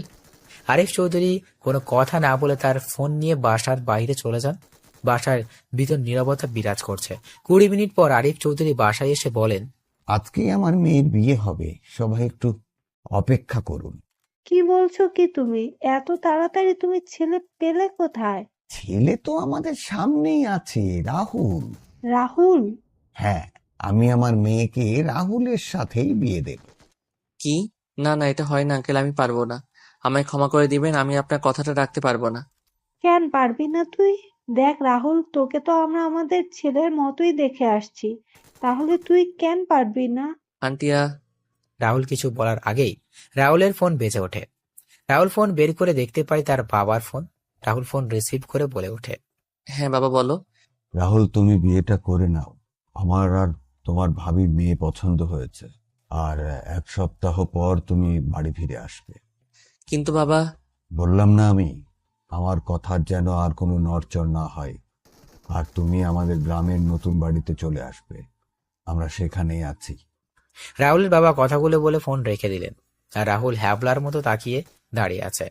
তখন আরিফ চৌধুরী রাহুলের কাছে এসে বলেন, রাহুল বাবা, তুই পারিস এরকম বিপদ থেকে আমায় বাঁচাতে?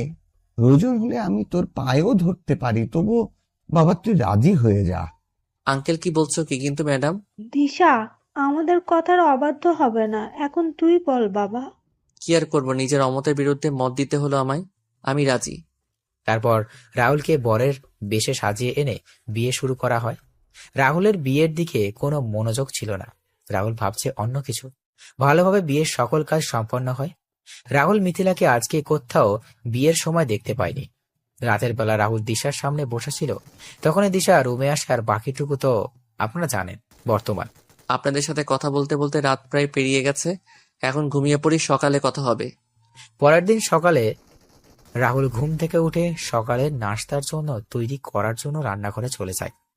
রাহুল নাস্তা রেডি করে তার আগের রুমে গিয়ে ফ্রেশ হয়ে জামা কাপড় পরে নেয়। রাহুল যখন রুম থেকে বের হতে যাবে তখনই রাহুলের ফোন বেজে ওঠে।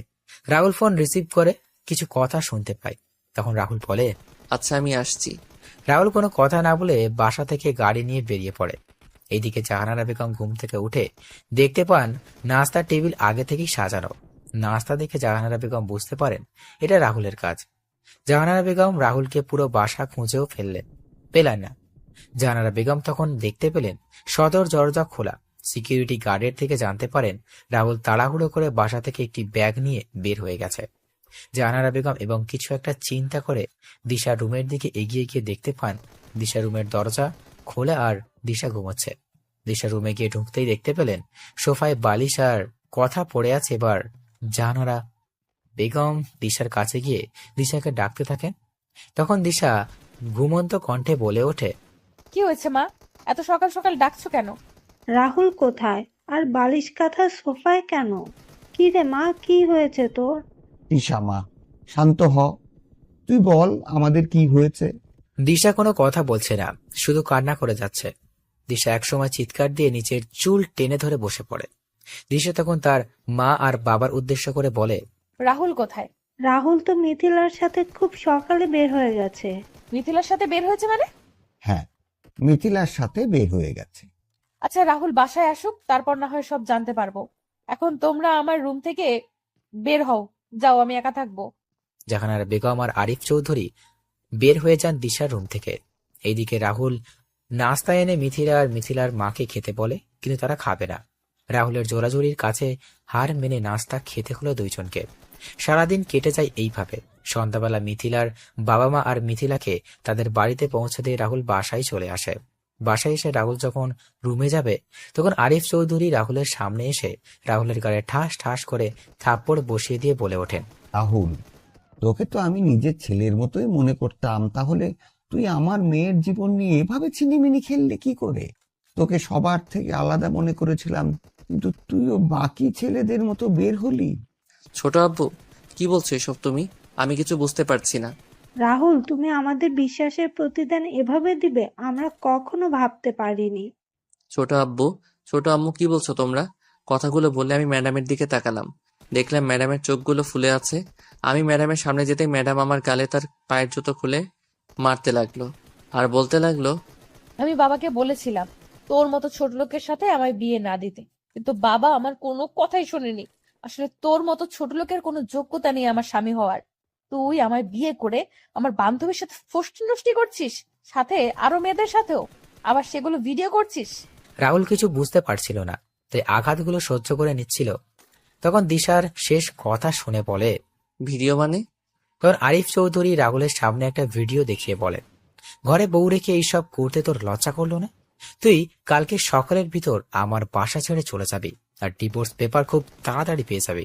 ছোট আম্মু ছোট আব্বু আমার কথাটা শুনে একটিবার, আমি এরকম কাজ করিনি, কেউ আমায় ফাঁসিয়ে দিচ্ছে। ঠাস ঠাস, কোনো কথা বলবি না ছোট লোক। আমার বাড়ি থেকে এক্ষুনি বের হয়ে যা তুই। ছোট আম্মু ছোট আব্বু একটা কথা শোনো, তোমরা যেই কারণে আমায় আঘাত করলে আর নানান কথা বললে সেইগুলো সম্পূর্ণ মিথ্যা। সত্যি একদিন সবার সামনে আসবে, ডিভোর্স পেপার খুব তাড়াতাড়ি দিয়ে দিব আপনার মেয়েকে আঙ্কেল। রাহুল কথাগুলো বলে সেখান থেকে তার রুমে চলে আসে। রুমে এসে তার সকল কিছু গুছিয়ে নিয়ে একটি ব্যাগে ঢুকিয়ে সবার জন্য একটা চিঠি লিখে বিছানায় শুয়ে পড়ে। রাত 3টায় রাহুল বাসা থেকে বের হয়ে বাস স্ট্যান্ডে এসে বাসে উঠে পড়ে। সকাল 11টায় বাস থেকে নেমে সিলেট কদমতলী বাস স্ট্যান্ডে বাস থেকে নেমে রাহুল একটা সিএনজি নিয়ে তার বাড়িতে চলে যায়। রাহুল গাড়ি থেকে নেমে তার বাসায় বেল বাজায়। কিছু সময় পর তার ভাবি এসে দরজা খুলে দিলেন। রাহুলকে দেখে তার ভাবি অনেক খুশি হলেন এবং সবাইকে ডাক দিলেন। রাহুলও হাসি মুখে বাসার প্রবেশ করে।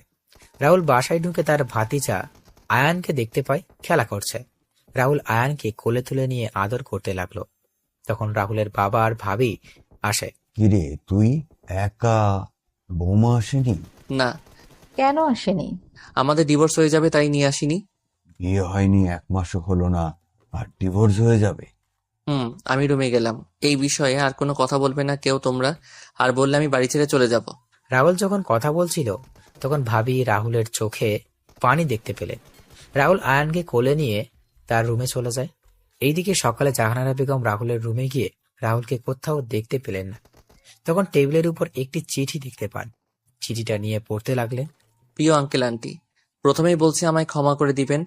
আপনাদের না বলে চুরির মতো চলে এলাম। অবশ্য আমি তো এখন খারাপ ও নিকৃষ্ট মানুষ হয়ে গেছি। আপনারা আমাকে নিজের ছেলের মতো আদর স্নেহ করেছেন, সেইগুলো কখনো ভুলতে পারবো না। আমি কখনো এমন কোনো কাজ করিনি যে নিজের কোনো বদনাম হবে বা আমার জন্য কারো জীবন নষ্ট হয়ে যাবে। তবু আমি অপরাধ না করে অপরাধ স্বীকার করে নিলাম, তাই চলে যাচ্ছি আপনাদের ছেড়ে অনেক দূরে। ম্যাডামকে কয়েকদিনের ভিতরে ডিভোর্স লেটার পাঠিয়ে দিব। ভালো থাকবেন আর আমায় ক্ষমা করে দিবেন।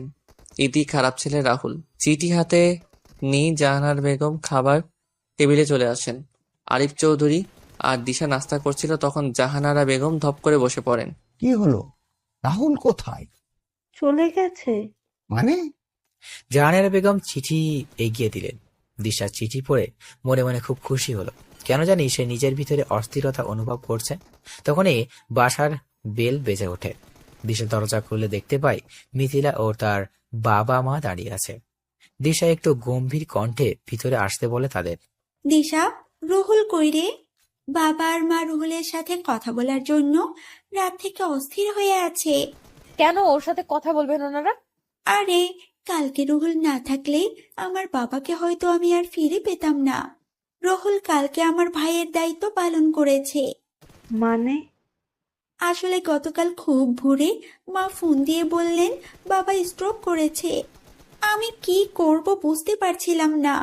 তারপর রুহুলকে বলি আমি সবকিছু। তখন রুহুল আর আমি বাবাকে নিয়ে হাসপাতালে চলে যাই। কালকে সারাদিন রুহুল আমাদের জন্য অনেক কিছুই করেছে, তাই তো বাবা সকাল হতেই চলে আসছে। কিন্তু রাহুল তো এখানেই নেই। ও চলে গেছে? চলে গেছে মানে? আসলে কালকে রাতে রাহুল আমার অনুমতি ছাড়া আমার সাথে শারীরিক সম্পর্কে লিপ্ত হয়েছে, তাই আরো মেরে বাড়ি থেকে বের করে দিয়েছি। তুই বুঝলি কি করে? আমার কাপড় ঠিক ছিল না, আর পার্টির পোশাক পরেছিলাম, কিন্তু আমার গায়ে নাইট ড্রেস ছিল। ঠাস ঠাস ঠাস। তুই কি মানুষ দিশা? কালকে সারা রাত আমি তোর সাথে ছিলাম।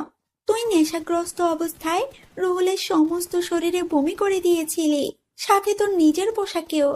তারপরও তোকে রুহুল বাসায় নিয়ে এসে রুমে রেখে যায়, আর আমি তোর কাপড় চেঞ্জ করে দিয়েছিলাম। কি? হ্যাঁ। তাহলে ওই ভিডিওগুলো কি? ভিডিওগুলো জানি না, তবে আমি জানি আমার ভাই এমন কোনো কাজ করবে না। তোমার ভাই মানে? হ্যাঁ, রুহুল হলো আমার মামাতো ভাই। দিশাকে আজ থেকে 3 বছর আগে আমার বার্থডে পার্টিতে দেখে রুহুলের ভালো লেগেছিল, আর তখন ভাইয়া আমায় বলেছিল। তারপর ভাইয়া ছদ্মবেশে আপনাদের এখানে কাজে আসে। ভাইয়া তোকে চিঠি লিখতো প্রতিদিন, আর সেই চিঠিগুলো আমি তোকে নিয়ে দিতাম। ভাইয়া তোকে সরাসরি বলতে চায়নি সে তোকে ভালোবাসে, কারণ তুই যদি মানা করে দিতি। তাই ভাইয়া চেয়েছিল তোর মনে নিজের জন্য জায়গা করে নিয়ে তোর সামনে আসবে। কিন্তু একদিন সাকিব সামনে চলে আসে আর বলে সে চিঠিগুলো দিয়েছে, আর তুইও সাকিবকে হ্যাঁ বলে দিয়েছিস। ভাইয়া তোকে এতই ভালোবাসতো যে তোর শত অপমান সহ্য করে এই বাড়িতে 2 বছর কাটিয়ে দিল। তবে ভালো করেছিস তুই ভাইয়াকে এইরকম একটা অপবাদ দিয়ে তাড়িয়ে দিয়ে। তুই মিথ্যা বলছিস তাই না মিথিলা, নিজের ভাইকে বাঁচানোর জন্য? তোর কাছে কি এমন প্রমাণ আছে যে তোর ভাই নির্দোষ? প্রমাণ এই দেখ ছবিগুলো। ভাইয়া তো তোকে এগুলোই দিত। আমি তোকে অনেকবার বোঝাতে চেয়েছিলাম, কিন্তু তুই বুঝতে চাসনি। আর আমার ভাইয়া কোনো ছোট লোক না, আমার ভাইয়া একজন বিসিএস ক্যাডার। তোর সাথে আজ থেকে আমার আর কোনো সম্পর্ক নেই। ভালো থাকিস, আর আমি ভাইয়াকে বলবো তাড়াতাড়ি করে তোকে ডিভোর্স দিয়ে দেওয়ার জন্য। তোর থেকে অনেক ভালো মেয়ে দেখে আমার ভাইয়ার বিয়ে দিব। বাবা মা চলো, এখানে আর 1 মিনিটও না। মিথিলা! চুপ miss Disha, enough is enough. তুই আমার ভাইয়াকে মেরে ফেলতে চেয়েছিলি দিশা? তুই এতটা অহংকারী হয়ে গিয়েছিলি যার জন্য গুন্ডা পাঠিয়ে আমার ভাইয়াকে মারলি। আমার ভাইয়ার 2 হাতে জ্বলন্ত রড ঢুকিয়ে দিলি, সাথে বিষাক্ত বিষও দিয়েছিলি। জানিস, এত কিছুর পরও ভাইয়া কাউকে কিছু বলেনি, কারণ ভাইয়া তোকে ভালোবাসে দিশা। আর তুই কি করলি? বাহ দিশা বাহ। দিশা গুন্ডা দিয়ে মেরেছিল মানে? দিশা যখন জানতে পারল রুহুল সাকিবের কথা আপনাকে বলেছে, সেটা শুনেই দিশা এমন একটা কাজ করে। তুই চিন্তা করতে পারছিস আমার ভাইয়া তোকে কতটা ভালোবাসে, যে নিজের জীবনের কথা চিন্তা না করে প্রিয় মানুষটার এমন ঘৃণিত কাজের কথা কাউকে বলেনি, আমাকেও বলতে চায়নি। কিন্তু আমি ভাইয়ার থেকে তার ভালোবাসার কসম দিয়ে কথাটা জানতে পেরেছি। মিথিলা কথাগুলো বলে সেখান থেকে চলে যায়। আরিফ চৌধুরী আর জাহানারা বেগম নিশ্চুপ হয়ে বসে আছেন। তারা রাহুলের সাথে কালকে যে ব্যবহারটা করেছেন, এরপর তারা আর কিছু বলবে কি করে? দিশা মিথিলার মুখে সব শুনে নিস্তব্ধ হয়ে যায়। দিশা তার রুমে চলে যায়। দিশা রুমে গিয়ে কি করবে বুঝতে পারছে না। দিশা রুমে গিয়ে চিঠিগুলো বের করে জ্বালিয়ে দিল। দিশার যেন কান্নার বেগ বাড়তে লাগলো। এদিকে রাহুল নিচে এসে খাওয়া দাওয়া করে আয়ানকে নিয়ে ছাদে চলে যায়। কিছুক্ষণ ভাবি এসে রাহুলের পাশে দাঁড়া। তখন রাহুল বলে, ভাবি কিছু বলবে? তোর কি হয়েছে আমায় বল। তুই গেলি হাসি মুখে আর ফিরলি কালো মুখে। ভাবি, সবকিছু বললাম ভাবিকে। এখন কি করবি? ডিভোর্স হয়ে যাবে। রাহুলের ফোন বেজে ওঠে। রাহুল ফোন নিয়ে কিছুটা দূরে চলে যায়। কিছু সময় পর কথা বলে রাহুল তার ভাবির কাছে চলে আসে। তখন ভাবি বলেন, কে কল দিয়েছিল আর কোথায় যাবি? পুরনো কিছু আগাছা পরিষ্কার করতে। আগাছা পরিষ্কার করার সময় হয়ে গেছে। রাহুল তুই কিন্তু। ভাবি, তুমি তো সব জানোই, তাহলে আর কিছু বলবে না প্লিজ। কবে যাবি তুই? আজকে রাতেই যাব। আচ্ছা। রাতের বেলা রাহুল তার ভাবিকে বলে বেরিয়ে পড়ে তার কাছে। রাহুল পুরাতন জঙ্গলের ভিতরে বাড়িতে প্রবেশ করে তার গুপ্ত জায়গায় চলে যায়। সেখানে গিয়ে রাহুল সবার সাথে কথা বলে সবাইকে নিয়ে কিছু সময় পর রেডি হওয়ার জন্য বলে তার নিজের রুমে চলে যায়। রুমে গিয়ে ভাই আর মেয়ের ছবির দিকে তাকায় আর মা আর ভাইয়ের সাথে কাটানোর সময়গুলো মনে করে রাহুলের চোখ ভিজে ওঠে। রাহুল চোখের জল মুছে বলে ওঠে, মা, ভাইয়া, তোমাদের খুনিদের আমি খোঁজ পেয়ে গেছি এবং খুব তাড়াতাড়ি শেষ করে দিব। আজকে একজনের জীবনের শেষ দিন হতে চলেছে। আমায় তোমরা আশীর্বাদ করো শুধু। রাহুল তার টিমের সবাইকে নিয়ে বেরিয়ে পড়ে একটা ফ্যাক্টরির উদ্দেশ্যে। ফ্যাক্টরিতে পৌঁছে কোনো কথা ছাড়াই গুলি করতে লাগে। মুহূর্তের মধ্যেই ফ্যাক্টরি পরিণত হয় শ্মশানে। রাহুল ফ্যাক্টরি থেকে কিছু কাগজ নিয়ে বের হয়ে যায় এবং বোমার ফ্যাক্টরি উড়িয়ে দিল। রাহুল সবাইকে চলে যেতে বলে। রাহুল চলে যায় তার বাড়িতে। রাহুল বাড়িতে গিয়ে ফ্রেশ হয়ে এসে ঘুমিয়ে পড়ে। পরদিন সকালে নিউজে বলছে কয়েকদিন আগের সর্দারের পোস্টারে তাহলে সত্যি হলো। সর্দার তার আগমনের চিহ্ন দিয়ে দিয়েছে। কালকে রাতে একটা পরিত্যক্ত ফ্যাক্টরিতে তৈরি হওয়া বিষাক্ত কেমিক্যালের মেশিন ও সকল লোকেদের হত্যা করা হয়েছে। সর্দারের next target mafia king Tony ভাই। পরের দিন সকালে রাহুলের ঘুম থেকে উঠে নাস্তা করে বের হয় গ্রামের দিকে। রাহুল তার বাজারে চলে যায়। সেখানে গিয়ে দেখতে পায় তার সব বন্ধুরা বসে আড্ডা দিচ্ছে। রাহুলও তাদের সাথে আড্ডায় যোগ দিল। এদিকে দিশা সকালে ঘুম থেকে উঠে নাস্তা করে বের হয়ে যায় কলেজের উদ্দেশ্যে। কলেজে গিয়ে সবার সাথে আড্ডা দিয়ে বসে সবাই কথা বলছে, হাসাহাসি করছে। কিন্তু দিশা কেন জানি হাসতে ভুলে গিয়েছে। তার মনে হচ্ছে তার কাছ থেকে কিছু একটা হারিয়ে যাচ্ছে। সব মিলিয়ে দিশা সবকিছু বিরক্ত লাগছে। দিশা কোনো কথা না বলে বাসায় চলে আসে। বাসায় এসে নিজের রুমে গিয়ে বসে পড়ে। দিশা কি করবে বুঝতে পারছে না। এইভাবে কেটে যায় 10 দিন। এই 10 দিনে দিশা বুঝতে পেরেছে রাহুল তার সাথে মিশে গেছে। দিশা রাহুলকে ছাড়া থাকতে পারবে না। দিশা প্রতি মুহূর্তে রাহুলকে মিস করছে। দিশা বুঝতে পারছে না কি করবে। আমার এমন কেন হচ্ছে? আমি তো রাহুলকে সহ্য করতে পারি না, তাহলে কেন রাহুলের কথা আমার বারবার মনে হচ্ছে? আচ্ছা, তাহলে আমি কি রাহুলকে ভালোবেসে ফেললাম? হ্যাঁ, হয়তো আমি রাহুলকে ভালোবেসে ফেলেছি। দিশা ফ্রেশ হয়ে বাসা থেকে বের হতে যাবে, তখনই আরিফ চৌধুরী বললেন, কোথায় যাচ্ছ তুমি? বাবা, মিথিলার কাছে যাচ্ছি। কেন? বাবা, আমায় রাহুলের কাছে যেতে হবে। আমার এমন কাজের জন্য ক্ষমা চাইতে হবে। কেন, ছেলেটাকে আবার মারবি? না মা, নিজের কাজের জন্য ক্ষমা চাইবো। কিন্তু রাহুল তো ডিভোর্সের কাগজ পাঠিয়ে দিয়েছে। এই যে কাগজ। দিশা কাগজটা ভালো করে একবার দেখে কাগজটা ছিঁড়ে ফেলে দেয় আর বলে, আমি এই ডিভোর্স মানি না, আমি গেলাম। দিশা মিথিলার উদ্দেশ্যে বেরিয়ে পড়ে। দিশা মিথিলার বাসার সামনে এসে বেল বাজায়। কিছুক্ষণ পর মিথিলা এসে দরজা খুলে দিল। দিশা মিথিলার হাত ধরে বলে ওঠে, দোস্ত, তুই আমায় ক্ষমা করে দে। তুই আমায় রাহুলের কাছে নিয়ে চল প্লিজ। কেন? আর কিছু বাকি আছে যা তুই আমার ভাইয়ের সাথে করিসনি? না এখন প্রাণে মেরে ফেলবি? দোস্ত, তুই এত নিষ্ঠুর হোস না। আমি তোর পায়ে পড়ি, প্লিজ তুই আমায় নিয়ে চল। আমি এই কয়দিনে বুঝতে পেরেছি রাহুল আমায় কতটা জুড়ে আছে। আমি পারবো না আমার ভাইকে আর কষ্ট পেতে দেখতে। এখন গিয়ে বন্ধুত্ব করবি, তারপর আবার আঘাত করবি? তার চেয়ে ভালো হবে তুই সরে দাঁড়া আমার ভাইয়ের জীবন থেকে। একটা ছেলে কতটা ভালোবাসলে নিজের আলিশান বাড়ি ছেড়ে তোদের বাসায় চাকরের কাজ করে। তোর ভালোবাসা লাগবে না আমার ভাইয়ের। যা তুই এখন। কি বলবো আমি বুঝতেই পারছি না। আমি পাথরের ন্যায় শক্ত হয়ে গেলাম। মিথিলা যখন আমার সামনে থেকে চলে যাবে, তখন আমি মিথিলার পা জড়িয়ে ধরে কান্না করে বললাম, আমায় একটু দয়া কর তুই। আমি আমার ভুল বুঝতে পারছি। আমায় একটিবার ক্ষমা করে দে তুই, প্লিজ মিথিলা, প্লিজ।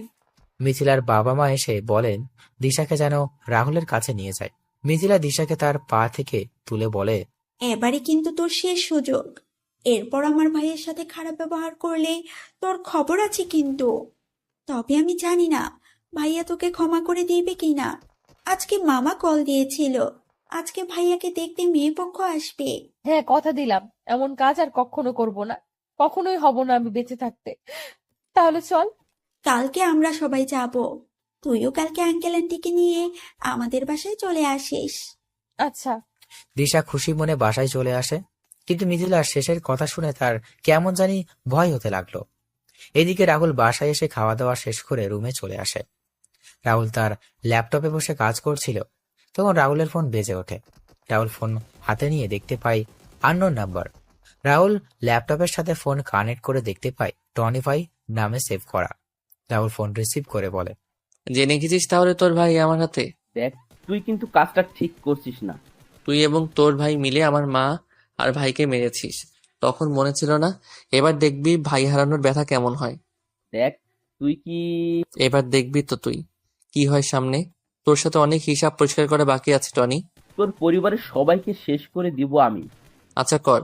কালকে তোকে দেওয়ার জন্য একটা পার্সেল রেডি করে রেখেছি। পার্সেল ডেলিভারির টাইম রাত 12টা থেকে 30 মিনিট। রাহুল ফোনটা কেটে দিয়ে আবার কাজে ব্যস্ত হয়ে যায়। আর টনি ভাই কল দিল তার লক্ষ্যে। হ্যাঁ ভাই, বলেন। আমি ওর পরিবারের ইনফরমেশন চাই। আমি জানি আমার ভাইকে আমি বাঁচাতে পারবো না, তার চেয়ে ওর পরিবারের সবাইকে শেষ করে দিব আমি। বল, আমি কিছুক্ষণের মধ্যে আমি পাঠিয়ে দিচ্ছি আপনাকে। আচ্ছা, আর শোন, সাবধানে থাকবি। ভাই। ওই বস যখন ফোন রেখে বের হতে যাবে তখনই কয়েকজন এসে বসকে নিয়ে যায়, আর রাত 12টায় রুমের ভিতর থেকে বস চিৎকার করছে, কিন্তু কেউ শুনছে না। 12টা 10 মিনিট রুমে প্রবেশ করে বহুরূপী ভয়ঙ্কর হায়না সর্দার বস তখন বলে, দেখো সর্দার, আমায় ক্ষমা করে দাও। তুমি চাইলে আমি টনির সকল ইনফরমেশন তোমার দিয়ে দিব, তবু আমার ছেড়ে দাও। আমার মা ও তোদের আমার ভাইকে ছেড়ে দিতে বলেছিল, কিন্তু তোরা ছেড়ে দিয়েছিলি কি? আমার অনেক বড় ভুল হয়েছে, আমার ক্ষমা করে দাও। ভালো থাকিস, আর ক্ষমা আমার ভাই আর আমার মায়ের কাছে গিয়ে চেয়ে নিবি। রাহুল কথাটা বলেই একটা কোপে শরীর থেকে মাথা আলাদা করে দিল। বসের প্রাণ পাখি উড়াল দিল ক্ষমা চাওয়ার উদ্দেশ্যে। এটা টনির ঠিকানায় ডেলিভারি দিয়ে আয়। ডেলিভারিতে যেন কোনো সমস্যা না হয়।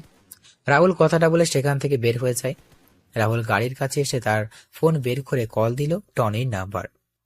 টনি, পার্সেল রেডি করে দিয়ে আসলাম, কিছুক্ষণের মধ্যে ডেলিভারি পেয়ে যাবি, অপেক্ষা কর। তুই কিন্তু বুঝতে পারছিস না তুই কার সাথে পাঙ্গা নিছিস। আমি হলাম এই পুরো মাফিয়া ওয়ার্ল্ডের king. The place from which the tigers starts moving becomes his own. So keep watching what happens next. Rahul কথা বলেই ফোন রেখে দিল। রাহুল বাসায় এসে ফোন হাতে নিয়ে তার পুরাতন সিম অ্যাক্টিভ করলো। তখন রাহুল দেখতে পায় দিশা, মিথিলা, আঙ্কেল আন্টির নাম্বার থেকে অনেক কল এসেছে। রাহুল অবাক হয়ে যায় দিশার নাম্বার থেকে কল আসা থেকে। হঠাৎ করে মেসেজের দিকে নজর পড়ে, তখন রাহুল দেখতে পাই দিশার নাম্বার থেকে 350+ মেসেজ এসেছে, যার সবকটি সরি সরি লেখা। রাহুল হালকা একটা হাসি দিয়ে পুরাতন সিম ডিঅ্যাক্টিভেট করে ঘুমিয়ে পড়ে। এইদিকে দিশার ঘুম আসছে না, কারণ কালকে কি হবে সেটা ভেবে। রাহুল যদি তাকে ফিরিয়ে দেয়, রাহুল যদি আবার বিয়ে করে নেয়, রাহুল যদি তার সাথে খারাপ ব্যবহার করে দেয়, এইসব চিন্তা করতে করতে দিশা ঘুমিয়ে পড়ে। পরের দিন দিশা খুব ভোরে ঘুম থেকে উঠে তার মা বাবাকে রেডি করিয়ে তাড়াতাড়ি করে মিথিলার বাসায় চলে যায়। তারপর সবাই মিলে রাহুলের গ্রামের বাড়ির উদ্দেশ্যে রওনা দিল। রাহুল ঘুম থেকে উঠে তার বাবার সাথে চলে যায় একটা কাজে। দুপুরবেলা বাবা ছেলে বাসায় ফিরে খাওয়া দাওয়া শেষ করে যে যার রুমে চলে যায়। রাহুল রুমে এসে ঘুমিয়ে পড়ে। বিকালবেলা বুকে ভারী কিছুর অনুভব, রাহুলের ঘুম ভেঙে যায়। রাহুল চোখ খুলে সামনে তাকিয়ে চিৎকার করে বলে ওঠে, ভূত ভূত, দূর ভূত হবে না। পেতনি ভাবি, পেতনি বাঁচাও বাঁচাও। এই এই একদম চুপ। এই কি পেতনি দেখছে, আমায় চুপ করতে বলছে। ভাবি বা উ উ ওই তোরে না চুপ করতে বলছি, কথা বলছিস কেন? উ উ ও সরি। হাত সরিয়ে নিলাম রাহুলের মুখ থেকে। জোরে জোরে শ্বাস নিয়ে বললাম, এ কে আপনি? আমার রুমে কি? আর ওই ডাকিনির বেশি কেন? কি বললি? আমি ডাইনি? মানে? তাড়াতাড়ি করে আমি নিজের হাতে চিমটি কেটে ফেললাম। না, এটা তো সত্যি। আপনি এখানে কি করে, কি জন্য এসেছেন? রাহুল, আমি আমার কাজের জন্য সরি, প্লিজ আমায় ক্ষমা করে দাও। আমি না জেনে তোমার সাথে অনেক খারাপ ব্যবহার করেছি। আপনাকে এখানে নিয়ে আসছে কে? আমি তো আপনাকে ডিভোর্স লেটার দিয়ে দিয়েছি, তাহলে এখানে আসছেন কেন? আমি আসছি তোমার স্ত্রীর অধিকারে। আমি মানি না এসব ডিভোর্স। দেখুন, এসব না বলে সন্ধ্যা 6টার ট্রেন ধরে চলে যান আপনার বাসায়। আমি যাব না, আমি এখানে থাকার পারমিশন পেয়ে গেছি।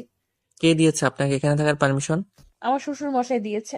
বাবা, ভালো হয়েছে আপনি থাকুন, আমি চলে যাব কালকে এখান থেকে। বাবা। রাহুল, এদিকে আয় বাবা। হ্যাঁ আঙ্কেল। আমাদের ক্ষমা করে দে বাবা, আমরা না বুঝে ওই দিন তোর সাথে বাজে ব্যবহার করেছি, তোর গায়ে হাত তুলেছি। আরে আঙ্কেল, আমি তেমন কিছু মনে করিনি। সত্যি বলছিস তো তুই? হ্যাঁ আন্টি। তাহলে আমাদের আন্টি আর আঙ্কেল বলছিস কেন? সরি ছোট আম্মু। ছোট আব্বু তোমাদের নিয়ে এলো কে? আমি ভাইয়া। তাই তো বলি, এই কাজ তোর মতো ফাজিলের দ্বারা সম্ভব। মাথা ফাটিয়ে দিব তোর। তোর করলে আমার ভাতিজা কেন? দে আমার কাছে তুই। বললেই হলো। হয়েছে দুজনের এবার, নিন সবাই নাস্তা করেন এবার। আচ্ছা, আমি আসি, তোমরা বসে কথা বলো। কোথায় যাবি ভাইয়া? হুহু। বাজারে। বাজারে না, ডলির সাথে দেখা করতে। ফাজিলে একটা থাপ্পড় দিমু। ডলি তোর চেয়ে অনেক বড়। হঠাৎ করে আমার ফোনটা বেজে ওঠে। আমি বের করে দেখলাম ডলি কল। তাহলে সত্যি বললাম আমি? চুপ ফাজিল। মাত্র 3 বছরের বড়। হ্যালো রনি, বলো। হ্যাঁ আসছি। মিথিলা, এই ডলি কে রে? ডলি হচ্ছে ভাইয়ার বান্ধবী। ডলি আপু ভাইয়াকে পছন্দ করে। ভাবি, ডলি আর রাহুল। ডলির সাথে রাহুলের বিয়ে ঠিক হয়েছে দিশা। ভাবি কি বলছো কি তুমি? হ্যাঁ, রাহুল নিজেই সবকিছু ঠিক করেছে। কিন্তু রাহুল আর দিশার তো ডিভোর্স হয়নি, তাহলে? আমি রাহুলকে বলেছিলাম, কিন্তু রাহুল বলল ডিভোর্স হয়ে গেছে, আর ডলিকে নিয়ে আজকে শপিং এ যাবে বলেছিল। আমি বেঁচে থাকতে রাহুলকে আমার থেকে কেউ কেড়ে নিতে পারবে না। এখন আর এসব বলে কি হবে? সময় মতো তো আর তার মূল্য দিতে পারিসনি। তার চেয়ে চল, বাসায় চল। না বলছি না, আমি এখানে থাকবো। আমি আমার অধিকার ছেড়ে কোথাও যাচ্ছি না। আরে, এখানে থেকে কোনো লাভ হবে কি তোর? শুধু শুধু কষ্ট পাবি। আমার ভালোবাসা, আমার স্বামীর অধিকার ফিরে পাওয়ার জন্য কষ্ট যেতে রাজি আছি। রাতে যখন রাহুল বাসায় ফেরে তখন দিশা দেখতে পায় রাজের হাতে শপিং ব্যাগ। রাজ দিশার দিকে তাকিয়েও না তাকানোর ভান করে রুমে চলে যায়। দিশা রাহুলের পেছন পেছন রুমে যায় আর বলে, কোথায় ছিলে আর হাতে ব্যাগ কিসের? যেখানে ইচ্ছা ছিলাম তাতে আপনার কি? আপনাকে না বলেছিলাম আপনার বাসায় চলে যেতে? আমি আমার স্বামীর বাড়ি ছেড়ে কোথাও যাচ্ছি না। কে স্বামী? কিসের স্বামী? তুমি আমার স্বামী। ফালতু কথা বাদ দিয়ে এখান থেকে বের হয়ে যান, ভালোই ভালোই বলছি। না, যাবো না বলছি আমি।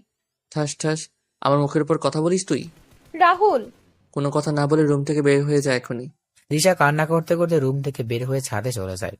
দূর থেকে রিয়াজ চৌধুরী আর জাহানারা বেগম সবকিছু দেখছিলেন আর চোখের জল ফেলছিলেন। তখন রিয়াজ চৌধুরী বলেন, সবই কপাল, মেয়েটা ছেলেটাকে কম কষ্ট দেয়নি। এবার বুঝুক ভালোবাসার মানুষ কষ্ট দিলে কেমন লাগে। মেয়েটার জীবন এভাবে ধ্বংস হয়ে যাবে, আর আমরা মা বাবা হয়ে তা দেখে যাব? কোন মুখে তুমি তোমার মেয়ের হয়ে কথা বলবে বলো? মেয়েটা আরেকটু হলে একটা ছেলেকে পঙ্গু করে দিত। তুমি বুঝতে পারছো না কেন?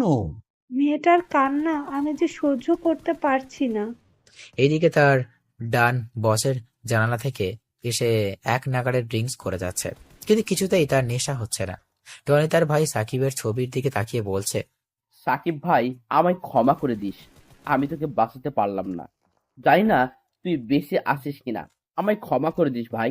তবে কথা দিচ্ছি, ওই সর্দারকে আমি শেষ করে দিব।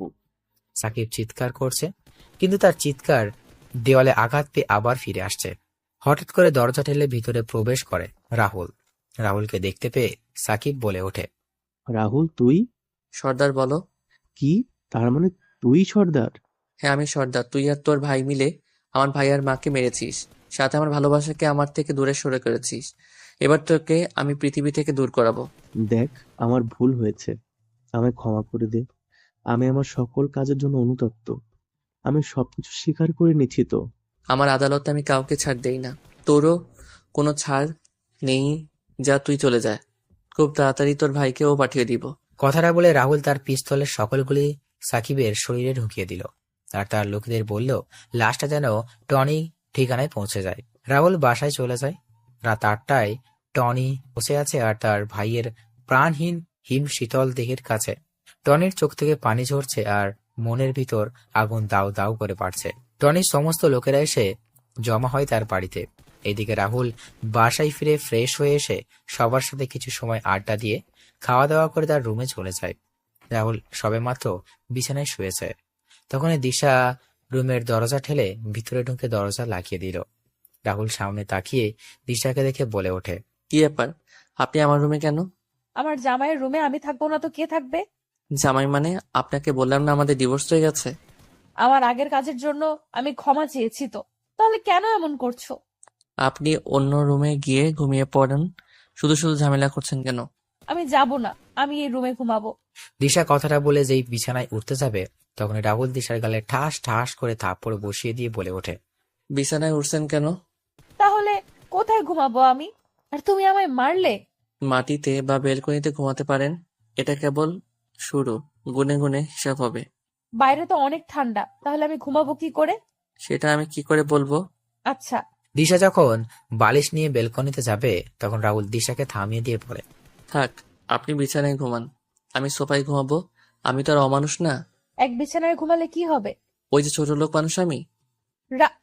রাহুল সোফায় গিয়ে লাইট নিভিয়ে ঘুমিয়ে পড়ে আর দিশা তাকিয়ে আছে রাহুলের দিকে। রাহুল মাঝরাতে কান্নার শব্দ শুনতে পায়। রাহুল তাকিয়ে দেখতে পায় দিশা কান্না করছে। তখন রাহুল বলে, আবার যদি কান্নার শব্দ আমার কানে আসে তাহলে লাথি দিয়ে রুম থেকে বের করে দিব, যত সব ন্যাকামো। দিশা কান্না বন্ধ করে শুয়ে পড়ে। পরের দিন সকালে রাহুল নাস্তা করে বের হয়ে যায় বাসা থেকে। দিশা ঘুম থেকে উঠে বিছানায় খুঁচিয়ে নিচে চলে যায়। নিচে গিয়ে ভাবিকে বলে, আচ্ছা ভাবি, মানুষ ভুল করলে ক্ষমা চাইলে তো তাকে ক্ষমা করে দেয়, তাহলে তোমার ছোট ভাই আমায় ক্ষমা করছে না কেন? জানিস দিশা, আমার যাকে বেশি ভালোবাসি তার উপরেই কিন্তু রাগ অভিমান করি। রাহুলেরও তেমন হয়েছে। আমি কি করব এখন? রাহুলের সাথে সবকিছু জোর করে করবি, যদি কি না করতে বলে সেটা করবি, সবসময় রোমান্টিক মোডে থাকবি। আচ্ছা। দিশা ভাবির কথা অনুযায়ী কাজে নেমে পড়ে। কয়েকদিন রাহুল একটু রাগ দেখলেও এরপর আর দেখতে পারেনি। রাহুল একটা রুমে বসে বিহার থেকে আসা তার লোকেদের একটা ছবি দিয়ে বলে, এই ছবির অমানুষটাকে আমার আস্তানা দিয়ে আসবি। তোরা এর সাথে কিছু করবি না, যা করার আমি করব সব। টনি তার ছেলের কবর দিয়ে এসে তার সমস্ত লোকের উদ্দেশ্যে বলে ওঠে, ওই, তোরা সর্দারকে খুঁজে বের কর, যত টাকা লাগবে আমি দেব। আমার ছেলের খবরের সাথে সাথেও আমি ওই সর্দারের খবর দেখতে চাই। আমার থেকে আমার সবকিছু কেড়ে নিয়েছে ও, আমি ওর থেকে ওর সবকিছু কেড়ে নিব। ওই সর্দারের এমন ভয়ানক মৃত্যু দিব যা দেখে মৃত্যু দেবতাও ভয় পেয়ে যায়। রাহুল সেখান থেকে চলে আসে। বাসায় এসে খাওয়া দাওয়া শেষ করে বিছানায় শুয়ে ছিল। এই সুযোগে দিশা রুমে ঢুকে রাহুলকে জড়িয়ে ধরে। এই হচ্ছেটা কি? রাহুলের গলা চেপে ধরে বললাম, চুপ, বসে থাকো, না হলে এর পরিণাম কিন্তু খুব খারাপ হবে। আমি এখন তোমার বুকে ঘুমাবো। যদি আমার ঘুমানোর কোনো সমস্যা হয় তাহলে কিন্তু বাসর করে নিব। হুম, মনে মনে বললাম, কি মেরে বাবা, সাক্ষাৎ ডাইনি আমার বুকে ঘুমাবে, অথচ আমায় কয়েকটা দিন আগে সহ্য করতে পারতো না। অঙ্কুশ দাদা একটা কথা ঠিকই বলেছিল, মেয়েদের মন বোঝা নয় রে সোজা। কি বলছিস? আমি সব শুনছি কিন্তু। আর কিছু না, আপনি ঘুমিয়ে পড়ুন, একবার ছাড়া পাই তাহলে বুঝবি ডাইনি বেডি। আরো অনেক কষ্ট দিব তোকে, দেখি কেমন সহ্য করতে পারো না। এই, তোরা কে? আমাকে এখানে নিয়ে আসছিস কেন? তোরা চিনিস না আমি কে? তখন রাহুল রুমে প্রবেশ করে বলে, তুই হলি গলির কুকুর? তুই কি বলছিস? ভেবে বলছিস তো? আরে তোর মতো কুকুরকে কিছু বলতে হলে ভেবে বলতে হবে নাকি? এই, তুই কে রে? তখন থেকে তুই তুই করে বলছিস। দেখবি আমায় তুই? হ্যাঁ। দেখলে তোর প্যান্ট ঢিলে হয়ে যাবে না তোরে? তখন টনি রেগে বলে, এই কুত্তার বাচ্চা, সামনে এসে কথা বল সাহস থাকলে সব কয়টাকে মেরে এখানে পুঁতে রেখে দেব। তাই নাকি রে, এখানে পুঁতে ফেলবি? রাহুল এই কথা বলে সামনে এগিয়ে যায়। রাহুলকে দেখে টনির চোখ বড় হয়ে যায়। কেউ কিছু বলছে না। তখন রাহুল বলে, কি রে, নে আমায় মেরে পুঁতে ফেলবি না? পুঁতে ফেল আমায়। সর্দার, রে, আমায় মারার জন্য যাদের পাঠিয়েছিলি তাদেরকেও আমি তোর ভাইয়ের কাছে পাঠিয়ে দিয়েছি। এবার তোর পালা, তোকেও পাঠিয়ে দিব তোর ভাইয়ের কাছে। তুই এখনো বেঁচে আছিস? তোকে তোর ভাই এসিপি রাজ আর তোর মাকে না মেরে ফেলেছিলাম, তাহলে বেঁচে গেলে কি করে? তোরা কি ভেবেছিলি আমি মারা গেছি? তোর করা সকল অন্যায়ের পুরস্কার দেওয়ার জন্য আমি আবার ফিরে আসছি। তোরা আজ আমার পরিবারের সাথে যা করেছিস সেটা এখন তোদের সাথে করব। সর্দার ভাই, আমাদের ক্ষমা করে দাও। আমরা অনেক বড়। এই গল্পটা কেমন হয়েছে জানাবেন। আপনাদের অনেক ভালোবাসা পেয়েছি, আশা করি ভবিষ্যতেও পাবো। আলবিদা।